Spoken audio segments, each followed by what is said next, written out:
अपना आज का है फर्स्ट मॉडल पेपर ले गए हो। मैं पहला वाक्य कहता है, जो पहला सेंटेंस में लिखा है, ही सेज टू मी, उसने मेरे को कहा, he is writing a letter, वह एक पत्र लिख रहा है। बच्चों डायरेक्ट स्पीच का वाक्य है, आपको इनडायरेक्ट स्पीच में चेंज करना है। आप फटाफट अपने आंसर को गैस कर लीजिए कि इसमें सही आंसर कौन सा आने वाला है। उसके बाद मैं पूरा सा एक्सप्लेन करूंगा एक एक वर्ड को। He says me that he is writing a letter, क्या ये सही आंसर हो सकता है? He tells to me that he is writing a letter, क्या ये सही आंसर हो सकता है? He tells me that he was writing a letter, क्या ये सही आंसर हो सकता है? He tells me that he is writing a letter। चारों में से सही ऑप्शन कौन सा है मैं आपको सिखाऊंगा किस प्रकार तीन ऑप्शन को अपना अलग करते हैं और किस प्रकार इस प्रकार के प्रश्नों को एग्जाम में हल करते हैं। चलिए फटाफट अपने ट्रिक को शुरुआत करता हूं मैं। देखो बच्चों, ये जो इतना पार्ट है ना, इसको अपन बोलते हैं रिपोर्टिंग वर्ब। ये पार्ट है, इसको बोला जाता है रिपोर्टिंग वर्ब। और जो इस क्लोज का ये पार्ट है, इसको बोला जाता है रिपोर्टेड स्पीच। इसको बोलते हैं अपन reported speech.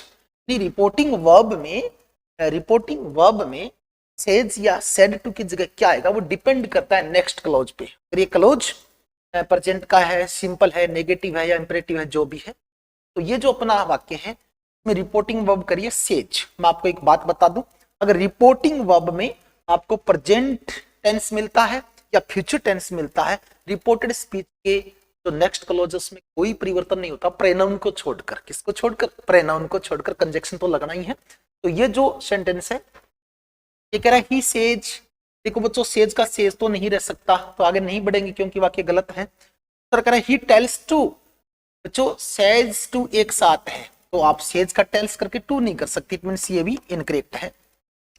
He tells me, यहां तक सही आ रहा है। ही टेल्स मी, अगर यहाँ पे जो इन्वर्टेड कोमा, ये कोमा इसको हटाना है, तो वो डिपेंड करता है इस सेंटेंस की। अगर ये साधारण वाक्य तो कंजक्शन क्या लगता है, बताइए मुझे फटाफट। अगर ये साधारण वाक्य तो कंजक्शन हमेशा दैट लगता है, और यहाँ पे मैंने क्या लगाया? दैट लगाया है। ही टेल्स मी दैट, फिर देखिए ही का ही आ गया। यहाँ पे मेरे को गड़बड़ लग रहा है, क्योंकि मैंने ये कहा है यदि रिपोर्टिंग वर्ब में प्रेजेंट या फ्यूचर टेंस मिलता है तो रिपोर्टेड स्पीच के वाक्य में अपन प्रोनाउन के अलावा अन्य चेंजेस नहीं करते। और यहाँ पे तो टेंस को मैं चेंज कर रहा हूँ, इट मींस ये भी इनकरेक्ट हो जाता है। तीन पार्ट इनकरेक्ट हो गए। चौथा कहता है ही टेल्स मी, उसने मुझे बताया that he is writing a letter. ये अपना एकदम से करेक्ट आंसर है। तो पहला जो अपना क्वेश्चन था उस प्रकार अपने हल कर लिया है। नेक्स्ट 2 नंबर प्रश्न की तरफ बढ़ते हैं। 2 नंबर प्रश्न कहता है he said to her, he said to her, ये होगा रिपोर्टिंग वर्ब। रिपोर्टेड स्पीच क्या कहता है? he writes a story, उसने उसको कहा कि वो एक कहानी लिखती है। चलिए अपन फटाफट चेक करते हैं। डायरेक्ट से इनडायरेक्ट में जाते हैं। हमें एक सेड टू चेंज करना होता है, एक हमें यहाँ पे कंजक्शन लगाना होता है। हमें रिपोर्टिंग वर्ब देखकर उसमें पास्ट टेंस हो तो अपन को इसका टेंस भी चेंज करना पड़ता है, प्रोनाउन भी चेंज करना पड़ता है, और टाइम संबंधी जो एडवर्ब आते हैं उनको भी क्या करना पड़ता है? चेंज करना पड़ता है। लेकिन सब चीजों को मैं धीरे धीरे इंक्लूड करूंगा एक एक को। तो चलिए ये वाक्य कहता है, इससे नेक्स्ट पेज पे मैंने इनके टेंस के रूल्स समझाए हैं, टेंशन मत कीजिएगा। आप फटाफट अपना आंसर गैस कर लीजिए। He told her that she was writing a story. He tells her that she wrote a story. He told her that she wrote a story. देखिए पहला सेंटेंस क्या कहता है? He told her, यहां तक ठीक है। that को हमने told कर दिया। सिंपल सेंटेंस हमने क्या ले लिया? that ले लिया। अब ये सेंटेंस कहता है सी वॉज राइटिंग ए स्टोरी। बच्चों अगर रिपोर्टेड स्पीच में प्रेजेंट इंडेफिनिट टेंस हो तो जो अपना इनडायरेक्ट स्पीच का वाक्य बनता है उसमें हमेशा पास्ट इंडेफिनिट टेंस आता है। यहाँ पे मैं किसकी कर रहा हूँ? कंटिन्यूस की बात कर रहा हूँ, या नहीं हो सकता? ही टेल्स हर, यही गलत हो गया वाक्य तो, यानी कि ये तो सेकंड फॉर्म है, अपन इसका टेल्स कर ही नहीं सकते, हमको क्या करना था? टोल्ड करना था। इट मींस ये भी इनकरेक्ट हो जाता है। ही टोल्ड हर, उसने उसको बताया that she wrote a story. पूरी की पूरी जो इसकी रिक्वायरमेंट है सेंटेंस की पूरी कर रहा है। देखिए सेड टू की जगह टोल्ड आ रहा है। कंजक्शन देखिए सिंपल सेंटेंस है, दैट आ रहा है। और ये प्रेजेंट इंडेफिनिट टेंस की जो वर्ब थी वो कहाँ चेंज कर रहा है? पास्ट इंडेफिनिट में चेंज कर रहा है। इट मींस इसका सी ऑप्शन बिल्कुल क्या है? करेक्ट है। चलिए नेक्स्ट पेज पे देखते हैं क्या मिलता है, क्या मैंने लिखा है। नेक्स्ट पेज पे मैंने कुछ रूल्स लिखे। डायरेक्ट से इनडायरेक्ट स्पीच में जाते हैं तो टेंस संबंधी परिवर्तन होता है। मैं तीनों टेबल को बीच बीच में समझा दूंगा। अगर अपन को डायरेक्ट स्पीच के वाक्य में कौन सा टेंस मिलता है, तो इनडायरेक्ट स्पीच के वाक्य में अपन कौन सा टेंस यूज में लेते हैं? देखिए, अगर हमको डायरेक्ट स्पीच के वाक्य में वर्ब की फर्स्ट फॉर्म मिलती है या वर्ब की फर्स्ट फॉर्म के साथ एस या इस मिलता है या डू या डज मिलता है, तो कौन सा टेंस हुआ बच्चों? आप डेफिनेटली कहेंगे सर ये प्रेजेंट इंडेफिनिट हो गया। अगर हमें डायरेक्ट स्पीच के वाक्य में प्रेजेंट इंडेफिनिट टेंस मिलता है तो इनडायरेक्ट स्पीच के वाक्य में अपन पास्ट इंडेफिनिट टेंस की क्रिया को काम में लेते हैं। पहला परिवर्तन याद कर लीजिएगा। दूसरा परिवर्तन कहता है यदि हमें डायरेक्ट स्पीच के वाक्य में इज आर एम मिलता है, it means present continuous tense मिलता है, तो उसमें अपन वोज वर्ब का प्रयोग करते हैं, नहीं कि कौन सा टेंस लेके आएंगे? पास्ट कंटिन्यूअस टेंस लेके आएंगे। ऐसा क्यों हो रहा है मैं बताता हूं। ये वाक्य देखिए, she said to me I am a teacher. ये जो सेंटेंस का पार्ट है इसको अपन कहते हैं रिपोर्टिंग वर्ब। रिपोर्टिंग वर्ब कहते हैं। और ये जो भाग है इसको अपन कहते हैं रिपोर्टेड स्पीच। Reported speech. देखो बच्चों, टेंस इसलिए चेंज करना पड़ता है। अगर अपन सीक्वेंस ऑफ टेंस की बात करें, सीक्वेंस ऑफ टेंस की बात करें, सीक्वेंस ऑफ टेंस, तो सीक्वेंस ऑफ टेंस कहता है कि यदि हमको दो क्लोज मिले हों और पहला क्लोज यदि पास्ट टेंस का हो, दूसरा क्लोज डेफिनेटली कौन सी टेंस का होना चाहिए? पास्ट का ही होना चाहिए। तो यहाँ पे देखिए ये क्लोज पास्ट का है, इसको हमें किस में लेना पड़ेगा? पास्ट में लेना पड़ेगा। इसलिए प्रेजेंट टेंस को अपन किस में लेके आते हैं? पास्ट में लेके आते हैं। इसलिए टेंस संबंधी परिवर्तन होता है। अगर हमको डायरेक्ट स्पीच में हैज या हैव मिलता है तो बताइए बच्चों कौन सा टेंस है? प्रेजेंट परफेक्ट है, तो अपन इसमें क्या लगाएंगे? डायरेक्ट स्पीच में हैड लगाएंगे, नहीं पास्ट परफेक्ट लगाएंगे। अब ये तो तीन चेंजेस है वो प्रेजेंट के किस में हो गई? पास्ट में हो गई। देखो बच्चों ये दो बड़े इंपॉर्टेंट है, 4 नंबर और 5 नंबर। दो पास्ट टेंस के चेंजेस पास्ट में ही रहते हैं जो अमूमन बच्चों को बहुत परेशान करते हैं। ध्यान से देखिएगा, यदि आपको डायरेक्ट स्पीच के वाक्य में वर्ब की सेकंड फॉर्म मिलती है या डिड मिलता है, तो बताइए बच्चों कौन सा टेंस हुआ? ये हुआ पास्ट इंडेफिनिट। यदि हमको पास्ट इंडेफिनिट मिलता है तो इनडायरेक्ट स्पीच के वाक्य में अपन हैड प्लस वर्ब की थर्ड फॉर्म करनी मत भूलिएगा, यानी कि पास्ट इंडेफिनिट को पास्ट परफेक्ट में लेके जाते हैं। क्रिया कौन सी यूज लेते हैं? पास्ट परफेक्ट की। डिड का हेड हो जाएगा और हेड के साथ वर्ब की कौन सी फॉर्म आएगी? थर्ड फॉर्म आएगी। दूसरा पास्ट का चेंजेस है, अगर हमें डायरेक्ट स्पीच के वाक्य में वोज या वर्ब मिलता है, क्या मिलता है? वोज या वर्ब मिलता है, तो इनडायरेक्ट स्पीच के वाक्य में हमें वोज वर्ब के स्थान पे क्या लिखना है? हैड बीन लगाना है। तो बताइए बच्चों इसमें वर्ब कौन सी आएगी? वोज वर्ब के साथ भी आईएनजी फॉर्म आती है और हैड बीन के साथ भी आईएनजी फॉर्म आती है। इसलिए मैंने लिखना क्या नहीं समझा? उचित नहीं समझा। अगर आपको मॉडल कैन मिलता है तो इनडायरेक्ट स्पीच में आप क्या लगाएंगे? वुड लगाएंगे। अगर आपको मॉडल सेल मिलता है तो आप क्या लगाएंगे? शुड लगाएंगे। अगर आपको मॉडल विल मिलता है तो आप क्या लगाएंगे? वुड लगाएंगे। अगर आपको मे मिलता है तो क्या लगाएंगे? माइट लगाएंगे। जो सर अन्य मॉडल आएंगे उनमें नो चेंजेज रहेगा, परिवर्तन नहीं होता। तो ये वो टेबल है, इसको आपको कंठस्थ करना होगा कि कौन से टेंस का अगर सेंटेंस मिलता है तो कौन से टेंस की क्रिया को काम में लेना है। इसके बगैर बिल्कुल काम नहीं चलने वाला। दूसरी बात मैंने ये बता दिया टेंस चेंजेस क्यों करते हैं। चलिए नेक्स्ट पेज पे कुछ और रूल लिखे हैं मैंने ताकि आपको वाक्यों को हल करना आसान हो जाएगा, वो अपन मैं दिखाता हूं क्या है। ठीक है बच्चों, मैंने की बात प्रोनाउन की, यानी कि ये जो वाक्य है या आपको पता है मैंने बार बार बता दिया ये रिपोर्टिंग वर्ब है। कौन सी है? रिपोर्टिंग वर्ब है। और ये वाक्य कौन सा है? रिपोर्टेड स्पीच का है। हमें हमेशा एक सूत्र बताया जाता है सन बट्टा 1 2 3। ज्यादातर बच्चे इसको समझ नहीं पाते कि सर क्या होता है। टेंस संबंधी टेबल पे चर्चा कर ली मैंने, अब मैं चर्चा करने जा रहा हूं प्रोनाउन संबंधी टेबल पे। प्रोनाउन एक बड़ा इंपॉर्टेंट पार्ट है डायरेक्ट इनडायरेक्ट का। इसको चेंज करना ज्यादातर बच्चों को परेशान करता है, जिसके एक बार समझ में आ गया वो दोबारा कभी भूलता नहीं। चलिए टेबल को ध्यान से मेरे साथ समझने की, रीड करने का प्रयास कीजिए आप। मैंने लिखा है बच्चों देखो फर्स्ट प्रोनाउन, यहाँ पे क्या लिखा है? First pronoun. आप बताइए फर्स्ट प्रोनाउन कौन कौन से होते हैं? आई और वी होते हैं। आई, माई, मी, ये आई की तीनों जो अपन प्रोनाउन है सब्जेक्टिव केस, पजेसिव एडजेक्टिव और ऑब्जेक्टिव केस हो गया। वी, आवर, अस ये सब्जेक्टिव केस, ये पजेसिव केस और ये अपना ऑब्जेक्टिव केस हो गया। तो आई और वी को कौन सा प्रोनाउन माना जाता है बच्चों? फर्स्ट प्रोनाउन माना जाता है, प्रथम पुरुष माना जाता है। अब चेंज कैसे करना मैं बताता हूं आपको। यहाँ पे आपको कोई प्रोनाउन चेंज नहीं करना है, प्रोनाउन चेंज करना होता है रिपोर्टेड स्पीच में। रिपोर्टेड स्पीच में अब देखिए ये S/1 O/2 N/3 का मतलब क्या मैं बताता हूं। अगर आपको इस वाक्य में कोई भी फर्स्ट प्रोनाउन मिलता है तो उसको आपको रिपोर्टिंग वर्ब के सब्जेक्ट के अनुसार चेंज करना है। के अनुसार चेंज करना है, रिपोर्टिंग वर्ब के सब्जेक्ट के अनुसार। अगर यहाँ पे आपको जैसे आई मिला है तो आई को आप चेंज करेंगे रिपोर्टिंग वर्ब के सब्जेक्ट के अनुसार। यहाँ जिस प्रोनाउन का जो केस आया है वहां पे इस प्रोनाउन का केस आएगा। तो ये था अपना फर्स्ट जो एश बटा 1 का बखान। मैंने लिखा है according to reporting verb subject.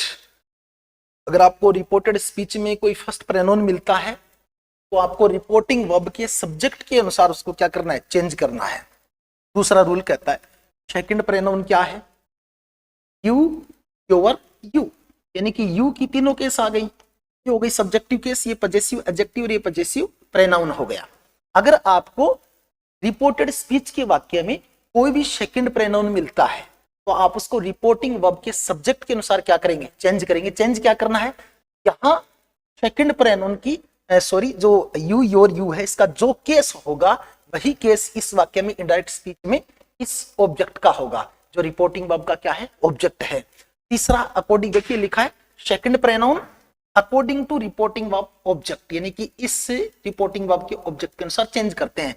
देखिए बच्चों, फर्स्ट प्रोनाउन को रिपोर्टिंग वर्ब के सब्जेक्ट के अनुसार, सेकंड प्रोनाउन को रिपोर्टिंग वर्ब के ऑब्जेक्ट के अनुसार, तो थर्ड प्रोनाउन एन का मतलब है नो चेंज। अगर आपको रिपोर्टेड स्पीच में कोई थर्ड प्रोनाउन मिलता है, he, his, him, she, her, they, their, them, तो नो चेंज, उसमें क्या नहीं होता, कोई बदलाव नहीं होता, वो अपन उसको रख देते हैं। ये थी प्रोनाउन से संबंधित बात। चलिए एक वाक्य है वो मैं यहाँ पे आपको बताना चाहूंगा कि किस प्रकार हल करते हैं प्रोनाउन को। यानी कि पहला जो वाक्य मैंने लिख रखा है बोर्ड पे, उस वाक्य को मैं हल करवाने का आपको प्रयास करता हूं। मैंने लिखा ही सेड टू मीना, यानी हो जाएगा ही टोल्ड मीना। साधारण वाक्य तो कंजक्शन क्या आएगा बच्चों, दैट आएगा। मेन बात चल रही थी प्रोनाउन की। देखिए आपको आई मिला, आई कौन सा प्रोनाउन है बच्चों, फर्स्ट प्रोनाउन है। और फर्स्ट प्रोनाउन को किसके अकॉर्डिंग चेंज करते हैं, रिपोर्टिंग वर्ब के सब्जेक्ट के अनुसार। किसके सब्जेक्ट के अनुसार, रिपोर्टिंग वर्ब के सब्जेक्ट के अनुसार। और ये जो सेंटेंस है ये रिपोर्टिंग वर्ब है, ये इसका सब्जेक्ट है और ये इस वर्ब का क्या है, ऑब्जेक्ट है। यानी रिपोर्टिंग वर्ब का ये सब्जेक्ट हो गया और रिपोर्टिंग वर्ब का ये क्या हो गया, ऑब्जेक्ट हो गया। तो यहाँ पे कोई फर्स्ट प्रोनाउन मिलता है तो रिपोर्टिंग वर्ब के सब्जेक्ट के अनुसार चेंज करते हैं। अब देखिए यहाँ पे आई है ना, तो आई रिपोर्टिंग वर्ब के सब्जेक्ट के अनुसार चेंज होगा। आई कौन सा केस है, सब्जेक्टिव केस है। तो ही का मतलब सब्जेक्टिव केस क्या होता है, ही होता है। तो अपन यहाँ लिखेंगे ही। एम का क्या हो जाएगा बच्चों, पिछले टेबल में हमने देखा था इजार एम को वोज वर्ब में लेके जाते हैं, वोज। टीचिंग का क्या हो जाएगा, टीचिंग। अब देखिए आपके सामने एक प्रोनाउन और आ जाता है, ये आ गया योर। अब ये कौन सा प्रोनाउन है बताओ, यू, योर, यू, ये सेकंड प्रोनाउन है। और सेकंड प्रोनाउन को अपन किसके अनुसार चेंज करते हैं बच्चों, सेकंड प्रोनाउन को रिपोर्टिंग वर्ब के ऑब्जेक्ट के अनुसार चेंज करते हैं। और रिपोर्टिंग वर्ब का ऑब्जेक्ट क्या हुआ, मीना हुआ। मीना का मतलब क्या हुआ, सी हुआ।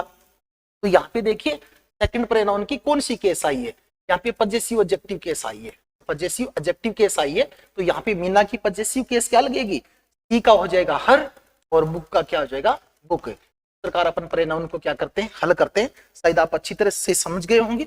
अगर आपको प्रोनाउन टेबल में कोई समस्या आ रही है तो आप कमेंट बॉक्स में जाके लिख दीजिएगा, मैं अलग से प्रोनाउन चेंज संबंधी आपको वीडियो अपलोड कर दूंगा। चलिए नेक्स्ट पेज पे चलते हैं। यहाँ पे एक स्ट्रक्चर की बात की है मैंने कहा था ना बीच में रूल समझाने का प्रयास करूंगा, क्योंकि जब एक्सरसाइज करना शुरू किया है कुछ जो मुख्य रूल जो उन पे फोकस अपना होना चाहिए। मैंने यहाँ पे बात की स्ट्रक्चर। स्ट्रक्चर का मतलब मैंने लिखा है वाक्य। अपन बात करते हैं अगर डायरेक्ट स्पीच में कौन सा वाक्य मिलता है तो इनडायरेक्ट स्पीच में कौन सा वाक्य बनेगा। एक तो अपन सेड टू चेंज करनी होती है रिपोर्टिंग वर्ब, और एक हमको क्या लगाना होता है, कंजक्शन लगाना होता है। उस पे संदर्भ में बड़ी आपके लिए फायदेमंद साबित होने वाली टेबल है ये। अगर आपको डायरेक्ट स्पीच के वाक्य में सिंपल वाक्य मिलता है, डायरेक्ट स्पीच के वाक्य में कौन सा वाक्य मिलता है, सिंपल। बताइए मुझे इनडायरेक्ट स्पीच के वाक्य में कौन सा वाक्य बनेगा, वो सिंपल ही बनेगा। यानी आप इसको नेगेटिव या इंट्रोगेटिव की तरफ लेके नहीं जाएंगे। डायरेक्ट स्पीच में सिंपल वाक्य है, डायरेक्ट स्पीच में भी सिंपल बनेगा। और अपन सेड टू की जगह क्या लगाएंगे, टोल्ड लगाएंगे।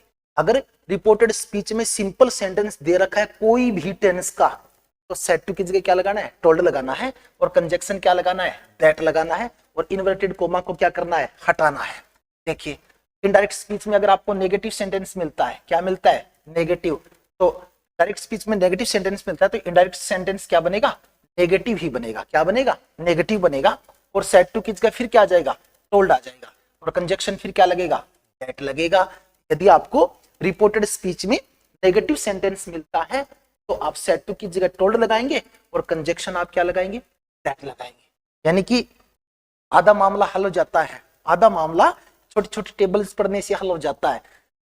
साधारण नकारात्मक ये चीजें सेम है दोनों में, अगर हमको इंट्रोगेटिव सेंटेंस मिलता है जो कहा रिपोर्टेड स्पीच में, तो इंट्रोगेटिव सेंटेंस दो प्रकार का होता है। देखिए इंट्रोगेटिव सेंटेंस एक तो हेल्पिंग वर्ब से शुरू होने वाला होता है, एक क्या होता है WH वर्ड से शुरू होने वाला होता है।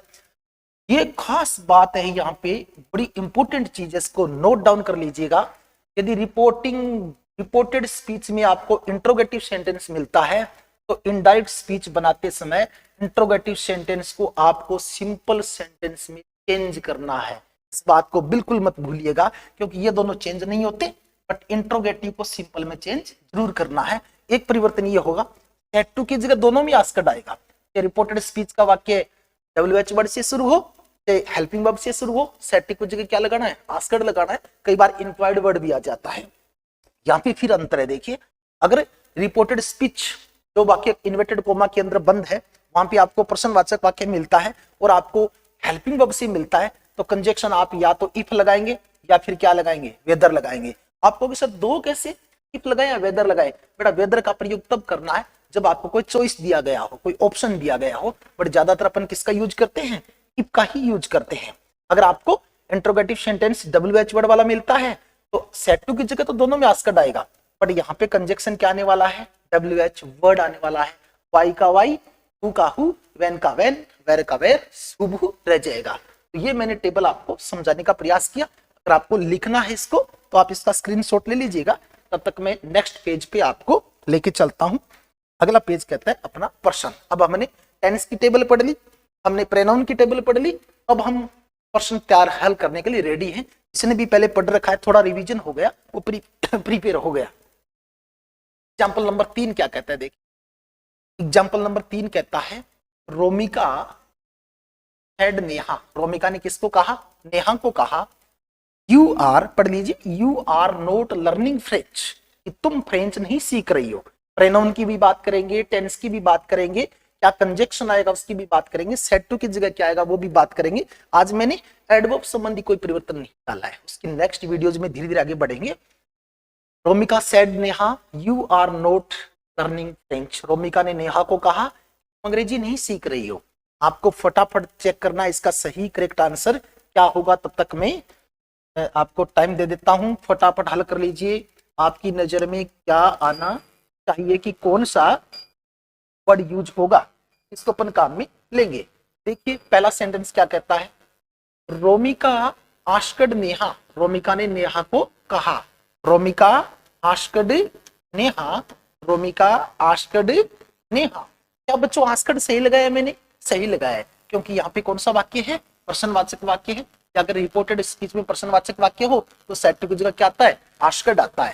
फिर देखिए दैट, क्या दैट सही है? आप कहेंगे बिल्कुल सही नहीं सर। अगर प्रश्नवाचक वाक्य हो और वह हेल्पिंग वर्ब से शुरू हो तो दैट नहीं आता, क्या आता है, इफ आता है। और दैट का प्रयोग किसके लिए होता है, साधारण वाक्य के लिए होता है। इट मींस पहला अपना ऑप्शन इनकरेक्ट। सर कहता है Romika ordered Neha to learn. नहीं, ऑर्डर्ड की तो इंपरेटिव की बात करते हैं, इंपरेटिव सेंटेंस तो यहाँ है ही नहीं। रोमिका टोल्ड नेहा, टोल्ड कब लगाएंगे, सेड टू की तरह, जब यहाँ कौन सा सेंटेंस होगा, सिंपल होगा, बट इंट्रोगेटिव है तो ये भी नहीं हो सकता। अपना आंसर क्या बचा, Romika told to Neha. Romika, sorry simple negative sentence था ये, इसमें कहां गलती हुई। रोमिका टोल्ड नेहा, रोमिका ने नेहा को बताया दैट सी, देखिए सी वॉज नॉट लर्निंग फ्रेंच। इस पे मैं विचार करूंगा, सॉरी इसमें मैं विचार करूंगा। रोमिका टोल्ड टू नेहा, इसको देखिए आप ध्यान से देखिए, टोल्ड के बाद मैंने क्या लगा दिया, टू लगा दिया। अब सैड के साथ तो प्रीपोजिशन टू रहता है, बट टोल्ड के साथ टू रहता नहीं है। इट मींस ये भी क्या हो गया, इनकरेक्ट हो गया। और अपना ऑप्शन सी क्या हो गया, सही हो गया। सॉरी मैंने अगर पहले इसको इंट्रोगेटिव सेंटेंस समझ लिया था, बट ये नेगेटिव है। नेगेटिव की दृष्टि से Romika told Neha that she was not learning French. बताओ बच्चों सी कैसे आया, सी इसलिए आया, देखिए यू कौन सा प्रोनाउन है, सेकंड प्रोनाउन है। सेकंड प्रोनाउन को रिपोर्टिंग वर्ब के ऑब्जेक्ट के अनुसार चेंज करते हैं, तो यू की जगह नेहा की अगर सब्जेक्टिव केस लाएंगे तो क्या आ जाएगा, सी आ जाएगा। चलिए प्रश्न नंबर 4 देखते हैं। चौथा प्रश्न कहता है my teacher said to him, मेरे अध्यापक ने उसको कहा आर यू रेडी, क्या तुम तैयार हो। कौन सा वाक्य बच्चों, प्रश्नवाचक वाक्य है, ध्यान से देखिएगा। My teacher said to him are you ready, फटाफट बताइए। अगर प्रश्नवाचक वाक्य है तो सेड टू की जगह क्या आएगा, आप कहेंगे सर आस्क्ड आएगा। कंजक्शन क्या आएगा, आप कहोगे सर इसमें इफ आएगा क्योंकि WH वर्ड नहीं है। टेंस क्या आएगा, आप कहोगे सर आर है तो इसमें वॉज वर आएगा, तो चलिए इसके आधार पे अपना आंसर फिट कर लीजिए। My teacher asked him that he was ready, my teacher asked him if he had ready, my teacher asked him if he was ready. देखिए बच्चों पहला ऑप्शन देखिए, ध्यान से देखिए, यहाँ पे मैंने यहाँ तक तो सही है, माय टीचर आस्क्ड हिम सही है, क्या दैट सही है? दैट नहीं आ सकता।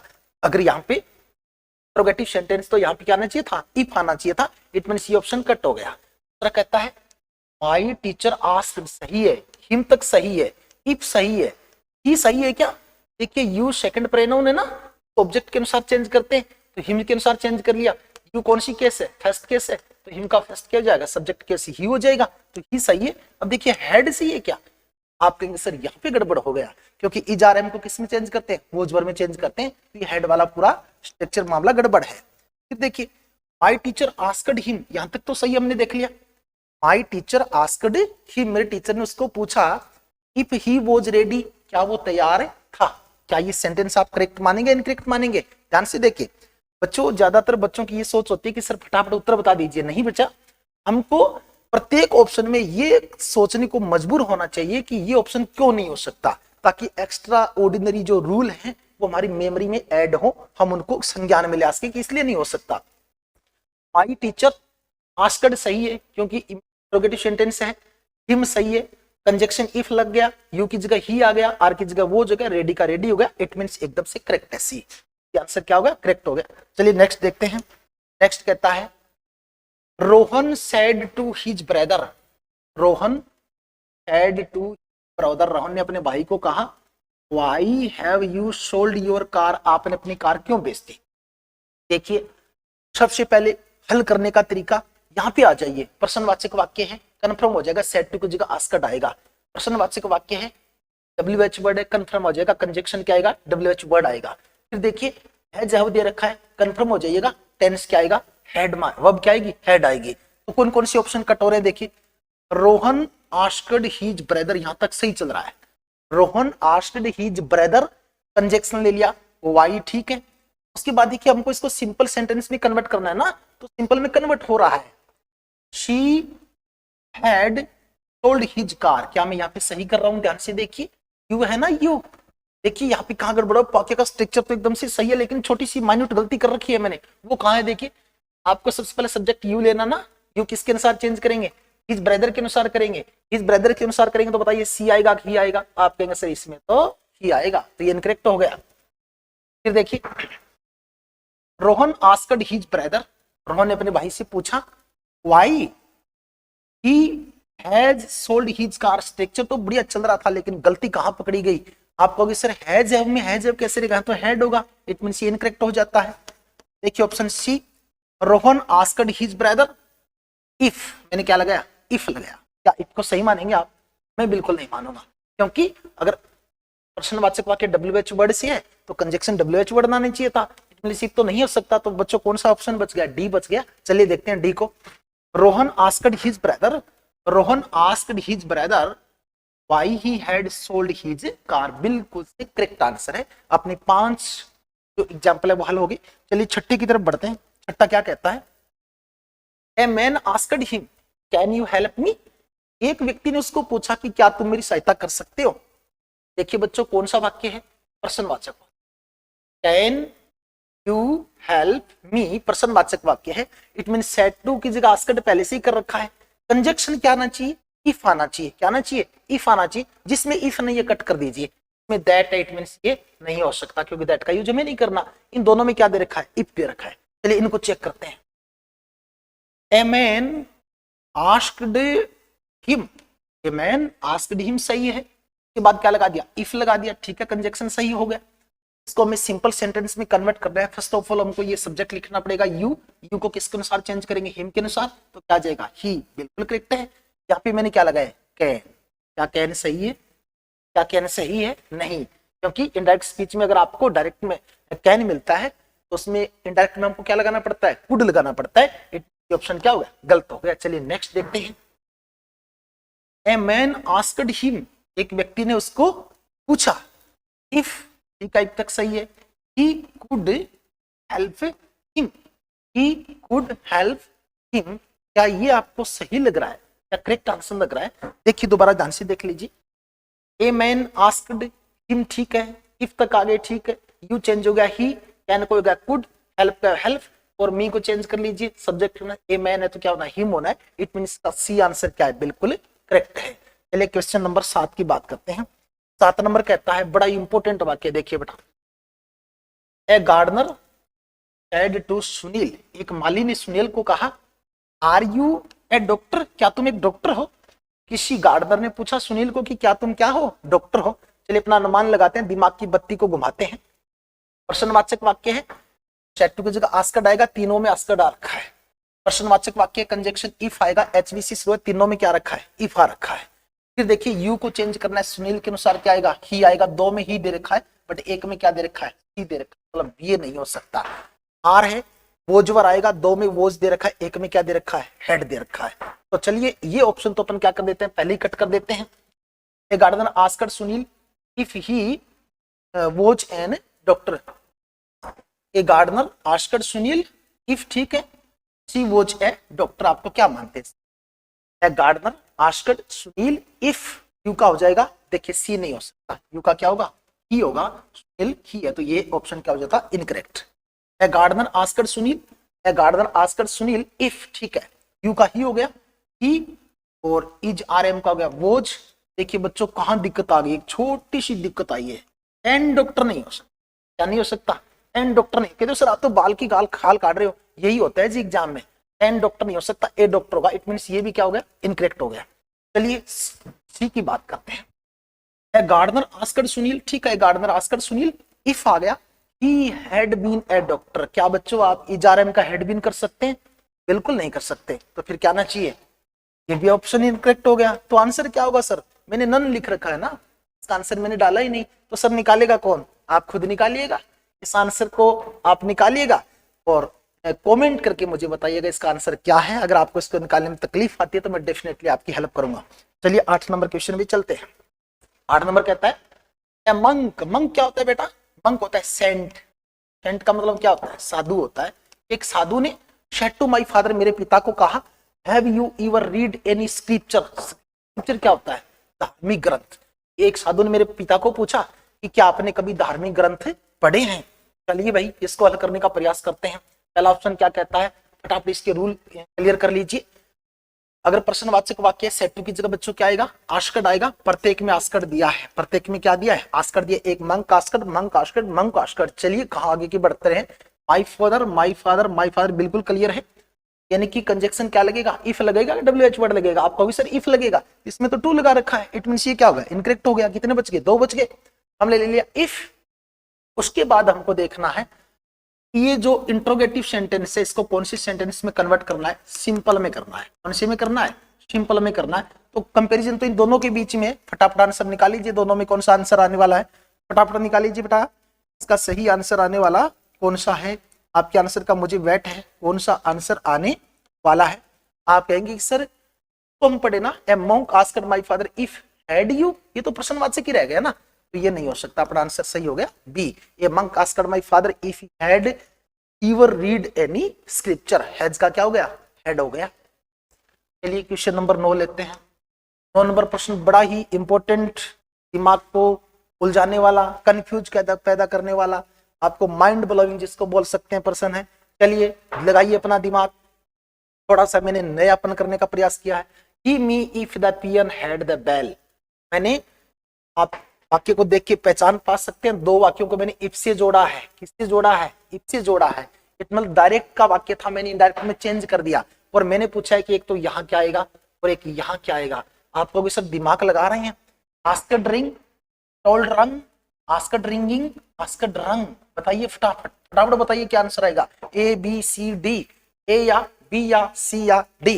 देखिए मैं बताता हूं, अगर इफ आया इट मीन्स डेफिनेटली ये प्रश्नवाचक वाक्य था। कौन सा वाक्य था, प्रश्नवाचक वाक्य था, क्योंकि इफ कंजक्शन कहां मिली है, प्रश्नवाचक वाक्य में सेड टू की जगह क्या आता है, आस्क्ड आता है। इट मीन्स ये ऑप्शन कट हो गया क्योंकि टोल्ड गया है। अब आस्क्ड है, यहाँ पे देखिए हेड है, हेड के साथ वर्ब की कौन सी फॉर्म यूज होती है, थर्ड फॉर्म यूज होती है। तो आस्क्ड रंग नहीं हो सकता, आस्क्ड रिंगिंग नहीं हो सकता, क्या बच गया, आस्क्ड रंग बच गया।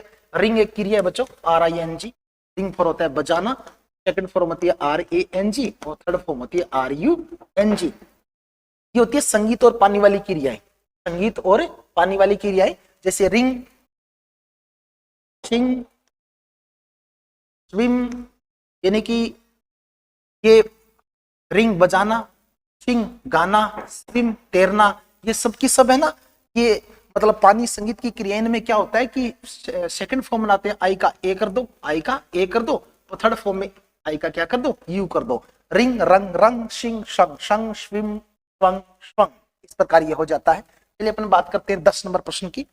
10 नंबर प्रश्न भी ऐसा ही है, माइंड ब्लोइंग प्रश्न। He his uncle he was a good player, पिछले की तरह ही है, आपको थोड़ा नए तरीके से दिमाग लगाना है। टोल्ड इफ आएगा, आस्क्ड दैट आएगा, टोल्ड दैट आएगा, या आस्क्ड टू आएगा, यहाँ पे कुछ नहीं डाला मैंने, कहीं से आपको आंसर क्लियर करना है। आप कहेंगे इसे टोल्ड और इफ का तो कोई पेयर ही नहीं है, साधारण वाक्य में अगर सेट टू की जगह टोल्ड आता है तो कंजक्शन दैट आता है, कट हो गया। आस्क्ड दैट का भी नहीं है, प्रश्नवाचक वाक्य और उसमें सेट टू की जगह आस्क्ड लगाए तो फिर कंजक्शन इफ या क्या आता है, वाई आता है। टोल्ड दैट पे विचार करूंगा मैं, आस्क्ड टू पे कोई विचार नहीं करूंगा, अपना सही आंसर निकल के आ गया सी, टोल्ड दैट।